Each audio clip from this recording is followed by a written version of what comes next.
Día con todos.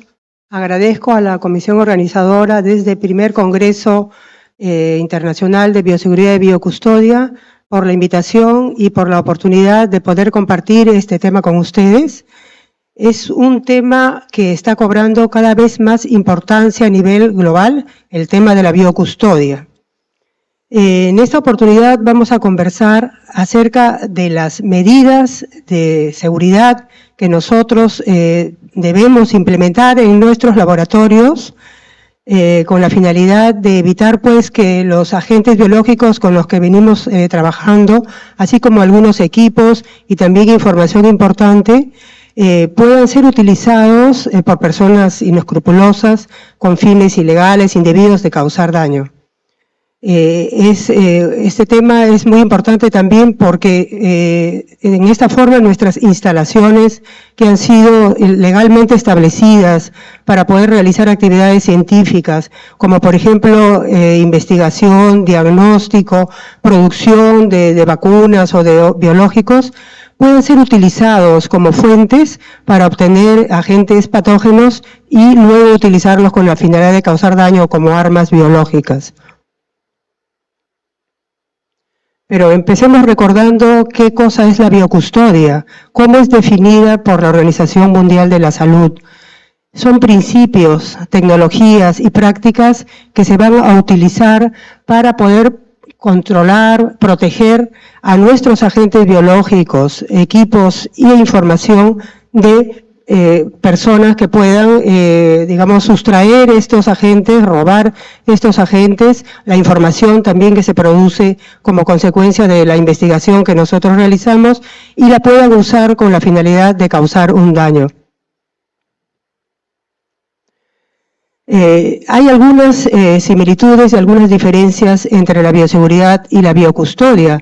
Si bien tienen objetivos diferentes, recordemos que la bioseguridad lo que busca es proteger a las personas que manipulan estos agentes biológicos de posibles daños, afectación a su salud, a su integridad física, mientras que la biocustodia lo que busca es proteger a los agentes, a la información de las personas que puedan buscar hacer un mal uso de ellas.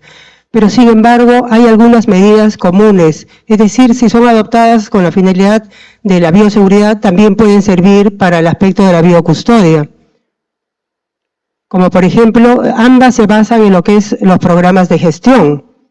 La evaluación de riesgos. Recordemos que la evaluación del riesgo biológico va a implicar tanto la seguridad como la custodia, es decir, va a incorporar medidas de bioseguridad y de biocustodia. Lo que es la restricción del acceso, es decir, el acceso controlado a nuestras instalaciones, que va a permitir tan solo el ingreso de personas autorizadas y capacitadas. Esto va a prevenir tanto los accidentes como también el ingreso de personas que puedan intentar sustraer nuestros agentes biológicos o nuestros bienes valiosos, ¿no? La descontaminación y gestión de residuos, el transporte y transferencia también del material, porque nosotros podemos transportar nuestro material dentro de nuestras instalaciones, pero también llevarlo a laboratorios de otras instituciones, incluso de otras ciudades o del extranjero. Y también la asignación de responsabilidades es muy importante, sobre todo en el caso de las sustancias biológicas valiosas. También vemos que hay ciertos elementos que son propios de cada uno de ellos. Por ejemplo, en el caso de la bioseguridad, tenemos el uso de los equipos de protección personal, que sabemos que son barreras primarias de protección. Los dispositivos de contención, que van a permitir, digamos, que haya una adecuada seguridad, porque el material con el que estamos trabajando, gracias a estas medidas de contención, no van a poder salir fuera de estas barreras de contención y contaminar a la comunidad o al medio ambiente. Y nuestros procedimientos operativos estándar, que nos van a indicar paso a paso cómo realizar nuestros procedimientos y nos van a permitir pues reducir el riesgo de exposición.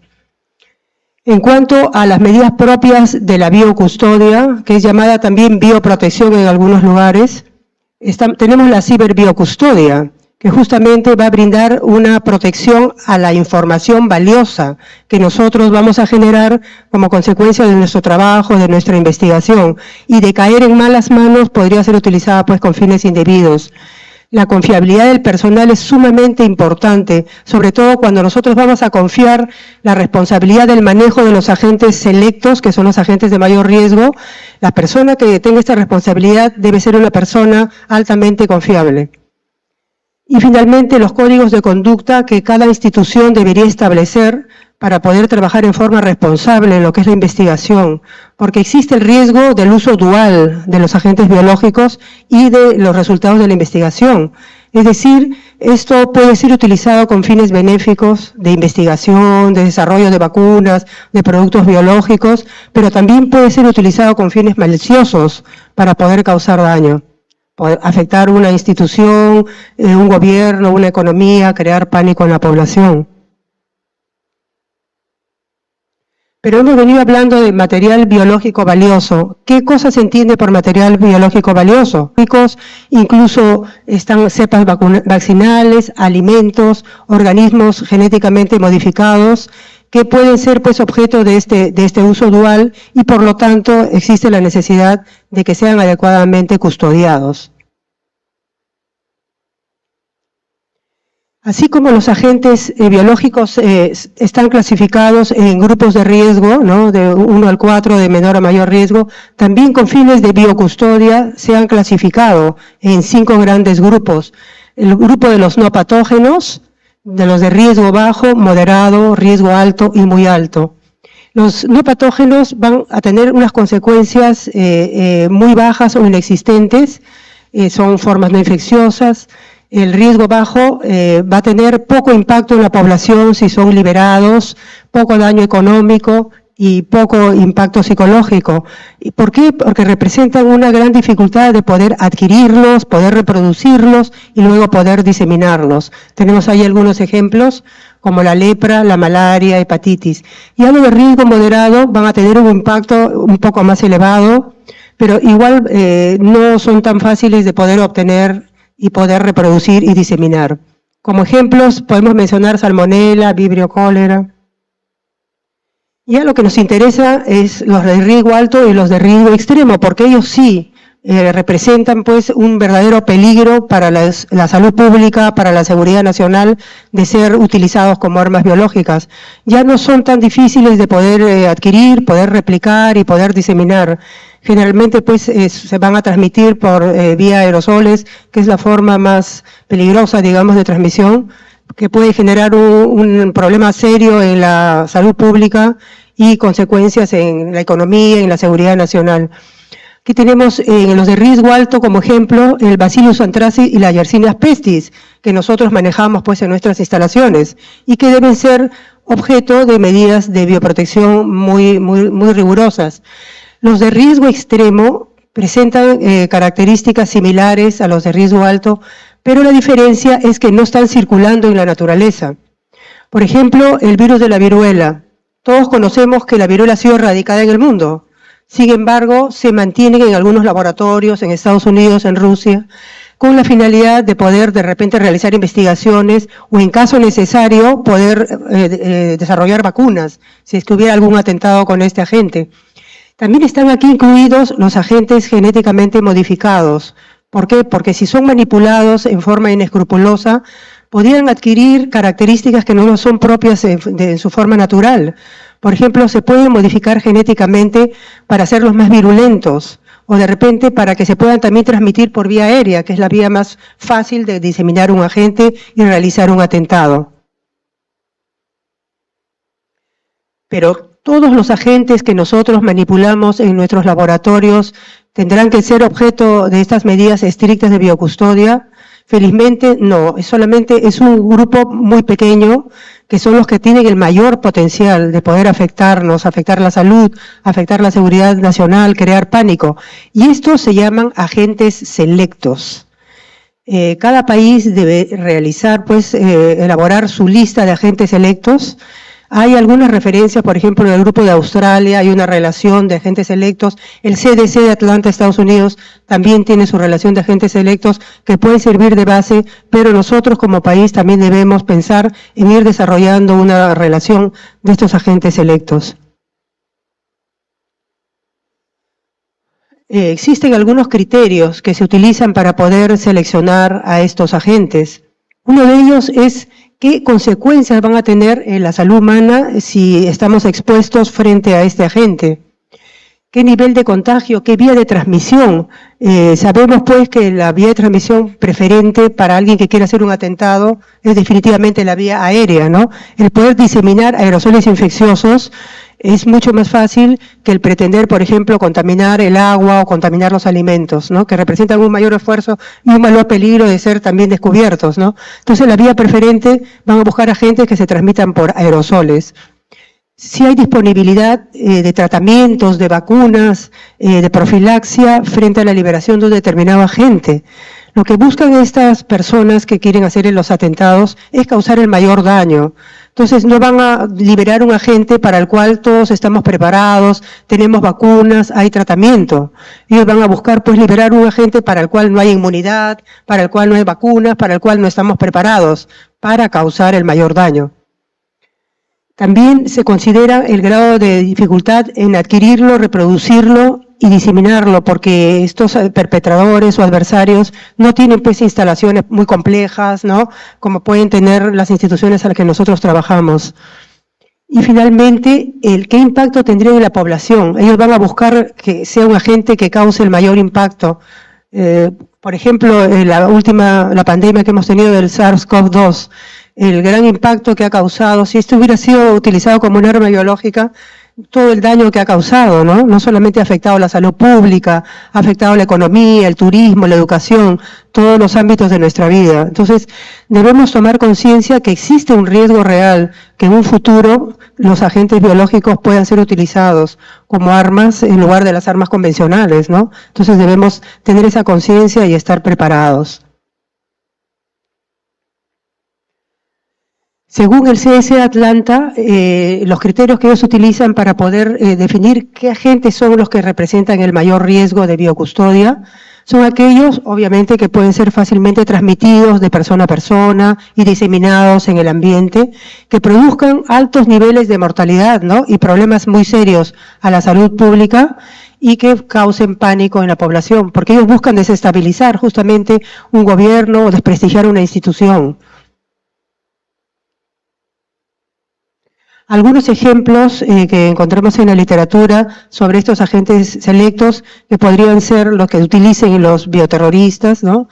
Es la viruela, el Bacillus anthracis, la Yersinia pestis, la toxina del Clostridium botulinum, los virus hemorrágicos, el ébola, el Marburg, el machupo, el West Nile virus, hay muchos virus hemorrágicos circulando, y la Francisella tularensis. Obviamente que hay otros agentes que también pueden ser considerados como de riesgo en biocustodia. Por eso es la importancia que cada país identifique sus propios agentes.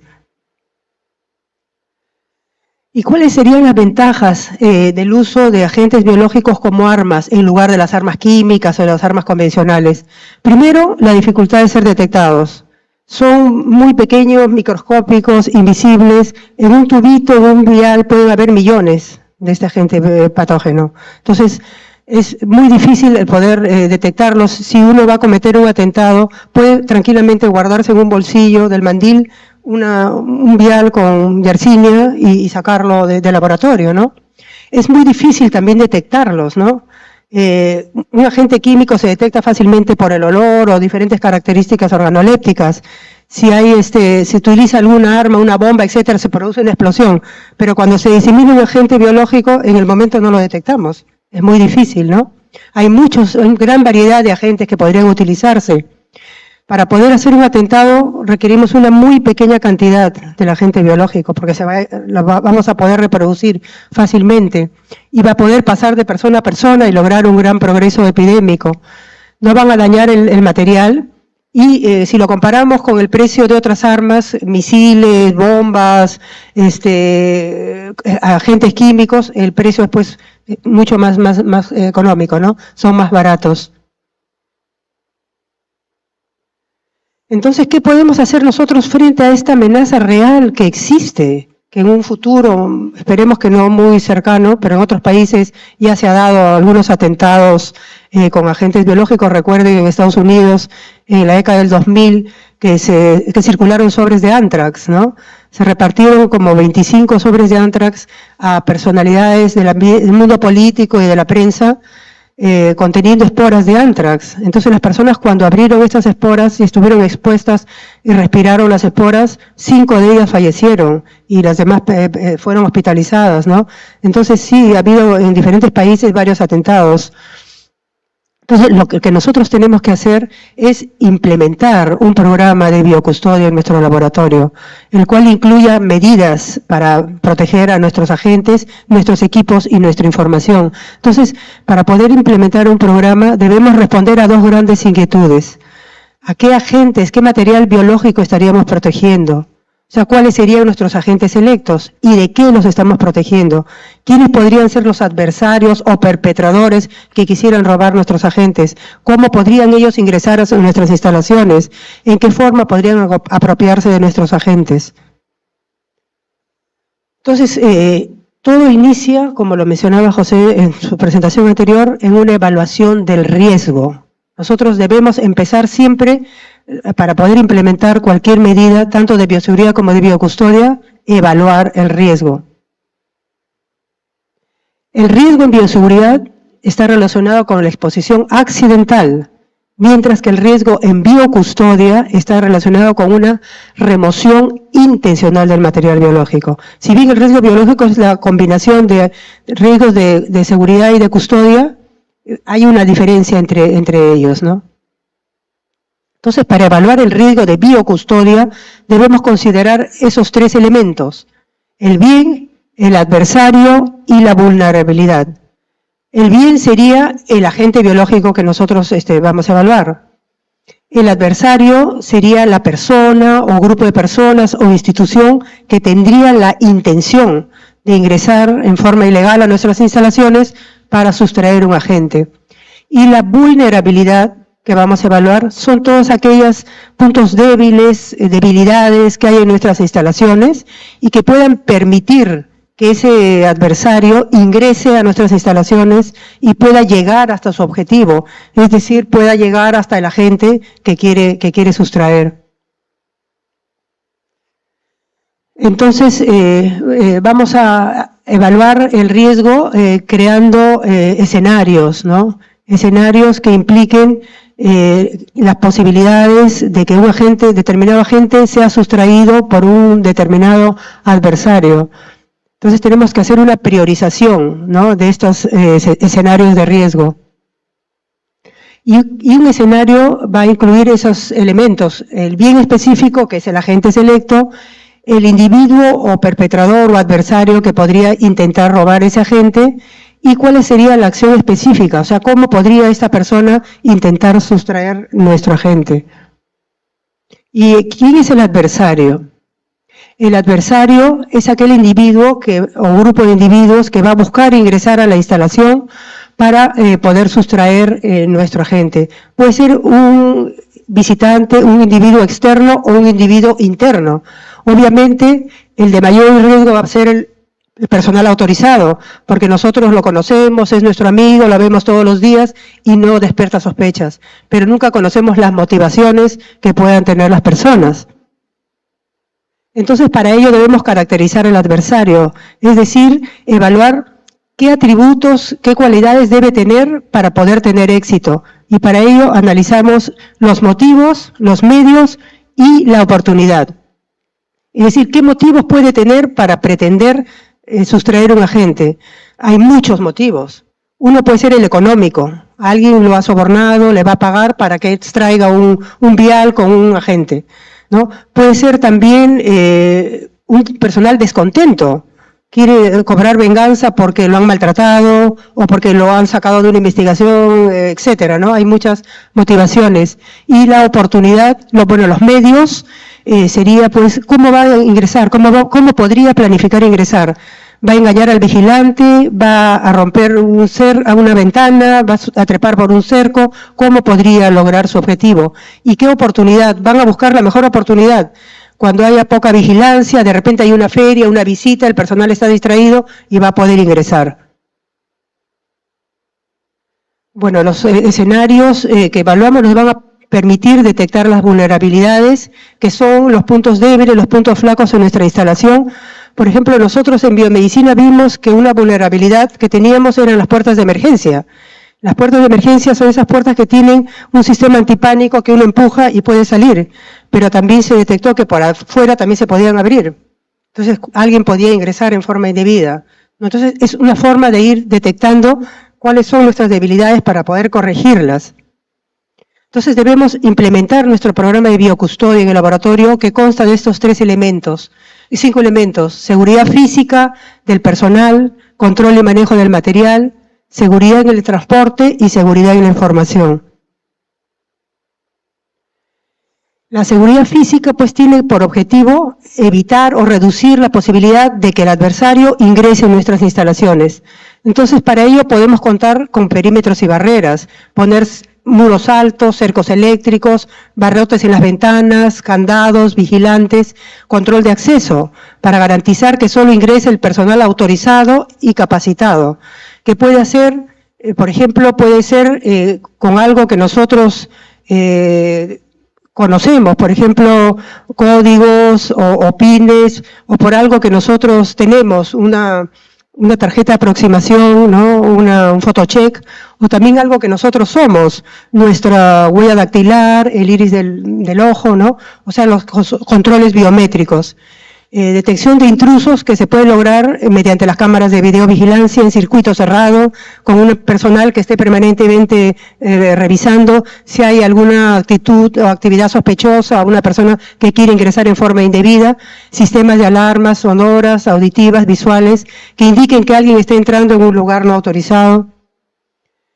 En la seguridad física es importante el concepto de la protección gradual, que son círculos de protección concéntrica, en los cuales en el lugar central o área de exclusión, que es el área más protegida, está el material más sensible, el material más valioso, los agentes selectos, y alrededor ya hay áreas de limitación o áreas de protección donde hay material que implica un menor riesgo de biocustodia. La seguridad del personal también es súper importante, tanto de los trabajadores como los visitantes. Como les mencioné, sobre todo el personal que va a manejar los agentes selectos, debemos evaluar no solo sus competencias profesionales, sino sus antecedentes personales, policiales, si han tenido algún evento en alguna otra institución en la que han trabajado, porque les vamos a confiar los agentes selectos. Los visitantes deben ser escoltados permanentemente. Los recibimos, los acompañamos y los despedimos. No podemos dejar que circulen libremente y solos por las instalaciones. No conocemos qué motivaciones puedan tener. Algunos factores o situaciones de riesgo que nos podrían permitir identificar a una persona que posiblemente pudiera cometer algún acto de este tipo indebido o ilegal, ¿no? Que tenga comportamientos extraños, algún trabajador que esté descontento, o que, por ejemplo, tenga ausencias prolongadas, o pida trabajar fuera del horario muchas veces, donde no hay personas, no hay otros compañeros, ¿no? O cualquiera de estas actividades que puedan ser consideradas como sospechosas. El control y manejo del material se refiere a los inventarios. Es muy importante tener inventarios que estén al día, que estén bajo la responsabilidad de 1 o 2 personas, sobre todo en los agentes selectos. Así podemos detectar, ¿no? Cuánto ingresó de determinado agente, cuánto utilizamos para diagnóstico, para investigación, cuánto transferimos a otra instalación, cuánto nos falta. Entonces va a ser la voz de alarma que nos está faltando y podemos hacer una investigación de qué pasó, dónde está, quién puede haberlo sustraído. En el transporte también, nosotros debemos garantizar cuando vamos a transportar nuestro material, bien sea forma interna o externa, que llegue a buen puerto, que no pueda ser derivado o sustraído durante el transporte. Entonces, para eso hay algunas medidas, como por ejemplo una estrecha coordinación entre el remitente y el destinatario, si es necesario una cadena de custodia para garantizar que llegue nuestro agente, utilizar un courier autorizado, por ejemplo, también es otra medida. En la información que ya se habló en la primera charla, es importantísimo identificar cuál es nuestra información confidencial, a la que tenemos que custodiar, que proteger, sobre todo aquella que se deriva de la investigación con agentes selectos. No podemos estar conversando, hablando en público de los resultados de esta investigación. Si tenemos la información impresa, hay que guardarla con llave, en gavetas, en archivadores. Si nuestra información es electrónica, pues hay que usar passwords, firewalls, hay que proteger nuestro software, nuestro hardware. Si vamos a enviar la información a un colega de otra institución por correo o por internet, podemos encriptarla para que en ese caso, si llega a caer en malas manos, no pueda ser descifrada o traducida. Importantísimo tener documentos en nuestras instalaciones sobre biocustodia, las cuales puedan ser revisados, actualizados periódicamente. Tener la evaluación de riesgo en biocustodia que realizamos, políticas institucionales, nuestro plan de biocustodia, procedimientos operativos, planes de contingencia ante desastres o atentados. Es muy importante el tener identificadas a las personas que van a ser los que den la primera respuesta, los first responders, que van a ser personal del laboratorio, pero también debemos incluir a personal de la comunidad, como ser bomberos, policías, y realizar simulacros constantemente para en el momento del apuro, de la necesidad, no saber cómo reaccionar y qué personas son las que van a tomar las primeras acciones. Finalmente mencionarles que nosotros en el instituto estamos llevando a cabo una investigación sobre el nivel de conocimiento de las medidas de bioseguridad y biocustodia, y así también como el nivel de aplicación de estas medidas y a nivel nacional en los laboratorios referenciales, tanto de Lima como de provincias que constituyen la Red Nacional de Laboratorios en Salud Pública. Y resultados preliminares nos indican que en cuanto a la aplicación y conocimiento de medidas de bioseguridad estamos bastante bien, pero en biocustodia no. Allí existe una brecha que nosotros tenemos que en alguna medida pues ir acortando, porque debemos ser conscientes, como les repito, de que el riesgo existe y debemos estar preparados. Muchas gracias. Si es que alguien tuviera alguna pregunta o inquietud, puede levantar la mano para acercarles el micrófono. Por ahí la señora de verde. Si le alcanzan el micrófono. Acá, sí, tercera fila. Ahí, sí. Gracias. Muchas gracias. Magíster Cecilia, excelente su presentación, realmente muy motivador porque realmente tenemos que tomar en consideración todos los aspectos que usted ha señalado. Pero hay un elemento que seguramente tenemos en estos tiempos tan difíciles que vivimos, también tomar en cuenta, ¿no? Que el perfil de puesto es necesario evaluar al nuevo integrante del equipo. Pero el tema de la salud mental es un tema que también seguramente no pasa a veces en muchas instituciones, en la evaluación estricta que se le debe hacer al nuevo ingreso de un nuevo trabajador, de un nuevo integrante del equipo. Y que quizás en ese sentido es que nuestras instituciones y también en el INS se tiene que tomar en cuenta. Realmente, más aún para ese tipo de áreas, ¿no? De investigación tan importante, donde el trabajador y el nuevo integrante, el profesional que se integre, debe estar pues realmente en condiciones también psicológicas como para poder integrarse de manera mucho más asertiva, ¿no? Entonces, esa es mi preocupación, ¿no? Porque siempre que evaluamos vemos el nivel de conocimiento del profesional, pero quizá no ese aspecto tan relevante también el aspecto psicológico. Gracias por sus observaciones. Realmente sí, como yo les mencionaba, en el componente de seguridad del personal es sumamente importante evaluarlo estrictamente, sobre todo aquellos que van a custodiar a nuestros agentes electos, no solamente desde el punto de vista profesional, sino como usted menciona, ¿no? Los antecedentes policiales, antecedentes penales y también antecedentes psicológicos. Por eso se les debería hacer un seguimiento si han trabajado en otras instituciones, por qué salieron de esas instituciones, si hubo algún problema. Porque en los atentados que se han producido en otros países ha habido algunas personas que han tenido desequilibrios psicológicos, definitivamente. Eso es un factor causal muy importante para el poder llevar a cabo estos atentados, ¿no? Ha habido incluso el caso de, hace unos años, yo recuerdo en algún curso que llevé, de un profesor de una universidad que robó un agente patógeno para matar a su esposa, porque tenían muchos problemas entre ellos, ¿no? Luego también en lo del atentado del Ameritrix, con lo del Antrax, era un profesor, era un trabajador de un laboratorio que también tenía un desequilibrio, ¿no? Quería figurar, quería hacerse conocido, ¿no? Entonces esa fue su motivación, en realidad.